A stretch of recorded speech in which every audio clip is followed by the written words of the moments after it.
ನಿನ್ನ ಜೊತೆ ನನ್ನ ಕತೆ ಸೀರಿಯಲ್ನಲ್ಲಿ ಏನಾಗುತ್ತೆ ಅಂತಂದರೆ ಬೆಂಕಿಯಲ್ಲಿ ಅದು ಪ್ರಾಬ್ಲಮ್ ಆಗಿರುತ್ತೆ. ಆಗ ಸಂಗೀತ ಅಲ್ಲಿ ಒಳಗೆ ನುಗ್ಗಿಬಿಟ್ಟು ಅಜ್ಜಿನ ಕಾಪಾಡ್ತಾಳೆ. ಆನಂತರ ಮನೆಗೆ ಎಲ್ಲರೂ ಸುಧಾರಿಸ್ಕೊಂಡು ಮನೆಗೆ ಬರ್ತಾರೆ. ಮನೆಗೆ ಬಂದ ತಕ್ಷಣ ನಿಂಗವ್ವಜ್ಜಿ ಅಂತೂ ತುಂಬ ಎಮೋಷ್ನಲ್ ಆಗಿಬಿಟ್ಟಿರ್ತಾಳೆ.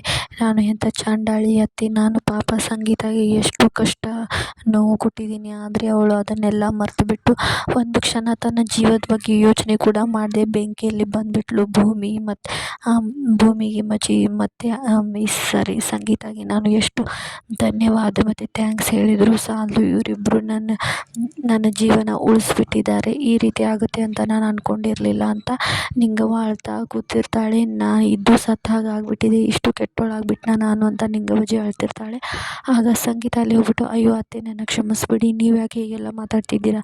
ನೀವೇನೇ ಆದರೂ ನೀವು ಯಾವುದೇ ರೀತಿ ತಪ್ಪು ಮಾಡಿಲ್ಲ, ನಿಮ್ಮ ಮನಸ್ಸಿಗೆ ನೀವು ನೋವು ಮಾಡ್ಕೊಳ್ಬೇಡಿ, ಸುಮ್ಮನಿರಿ ಅತ್ತೆ, ನೀವು ಒಳ್ಳೆಯವರೇ ಅಂತ ಸಂಗೀತ ಹೇಳ್ತಿರ್ತಾಳೆ. ಆನಂತರ ಅಲ್ಲಿ ಆ ಚಾಂಡಾಳ ನಿಂತಿರ್ತಾನಲ್ಲ, ಅವನೇನು ಹೇಳ್ತಾನೆ, ಇವತ್ತು ದಿವಸನೇ ಚೆನ್ನಾಗಿಲ್ಲ, ನಿಮಗೆ ಹುಷಾರಿಲ್ಲ, ನೀವು ಹುಷಾರಾಗಿ ಅದಕ್ಕೆ ಸತ್ಯನಾರಾಯಣ ಪೂಜೆನ ಕ್ಯಾನ್ಸಲ್ ಮಾಡಿ ಮುಂದೆ ಮತ್ತೆ ಯಾವತ್ತಾದರೂ ಮಾಡಲಿಕ್ಕೆ ಬರುತ್ತೆ ಅಂತ ಹೇಳ್ತಾನೆ. ಆಗ ಅಜಿತ್ ಅವನನ್ನು ತುಂಬ ಸಿಟ್ಟಿನಿಂದ ನೋಡ್ತಾನೆ. ಹಾಗೆ ಹೊರಗಡೆ ಬಂದುಬಿಟ್ಟು ಪೊಲೀಸರಿಗೆ ಕಾಲ್ ಮಾಡಿಬಿಟ್ಟು ಆ ಚಾಂಡಾಳನ್ನೇ ಇದಕ್ಕೆಲ್ಲ ಕಾರಣ ಅಂತ ತಿಳಿಸ್ಬಿಟ್ಟು ಅವನನ್ನು ಪೊಲೀಸರು ಬಂದು ಪೊಲೀಸ್ ಸ್ಟೇಷನ್ಗೆ ಎಳ್ಕೊಂಡು ಹೋಗ್ತಿರ್ತಾರೆ. ಆಗ ಅಜಿತ್ ಹಾಗೂ ಸತ್ಯನ ಹೊರಗಡೆ ಬರ್ತಾರೆ. ಆಗ ಚಾಂಡಾಳ ಅಜಿತ್ಗೆ ಕೈ ಮಾಡಿ ಬೊಟ್ಟು ಮಾಡಿ ತೋರಿಸ್ತಿರ್ತಾನೆ. ನಿನ್ನನ್ನು ಮಾತ್ರ ನಾನು ಸುಮ್ಮನೆ ಬಿಡಲ್ಲ ಕಣೋ ಅಂತ ಅಜಿತ್ಗೆ ಹೇಳ್ತಿರ್ತಾನೆ. ಅದಕ್ಕೆ ಅಜಿತ್, ನೀನು ನನ್ನ ಕಾಲು ಧೂಳಿಗೆ ಸಮ ಕಣೋ ಅಂತ ಮೈ ಮೇಲಿನ ಧೂಳು ಒರೆಸ್ಕೊಳ್ಳೋ ಥರ ಮಾಡಿ ಅವನಿಗೆ ಹೇಳ್ತಾರೆ. ಆನಂತರ ಪೊಲೀಸರು ಎಳ್ಕೊಂಡೋಗಿ ಇವನ್ನ ಒಂದು ನಿಮಿಷ ಇಲ್ಲಿ ನಿಲ್ಲಿಸಬೇಡಿ ಅಂತ ಅಜಿತ್ ಹೇಳ್ತಾನೆ. ಹಾಗೆ ಅವನನ್ನು ಎಳ್ಕೊಂಡು ಪೊಲೀಸರು ಹೋಗ್ತಾರೆ.